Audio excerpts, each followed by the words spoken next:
Pak, hukum di negara kita sedang tidak baik-baik aja, Pak. Saya cuma seorang pekerja ekonomi kreatif.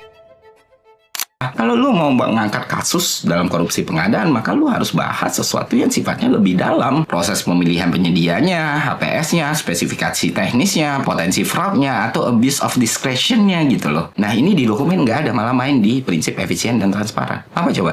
Gimana ini? Gue kalau jadi hakimnya ngamuk sih dikasih dokumen dakwaan kayak gini. Dan masih banyak lagi keanehan dan kejanggalan yang lain ya teman-teman, yang kalau kita bahas satu persatu lah udah akan makin marah, makin mual, dan makin kesal lagi dengan apa yang terjadi dalam kasus ini. Gue tahu kasus ini dari dua pihak. Pertama teman-teman JF di pengadaan, kedua teman-teman di komunitas videografi ya. Dan kedua pihak ini sama-sama khawatir. Kenapa demikian? Karena kalau kasus ini lolos sampai jadi vonis penjara gitu atau vonis denda gitu, mungkin ada puluhan ribu orang yang akan tersandra dengan kasus hukum yang serupa. Kenapa demikian ya? Karena pembuatan video profile itu bukan hal yang baru di government kita gitu. Itu kalau kita melihat ya dalam perspektif makro ada yang namanya government spending.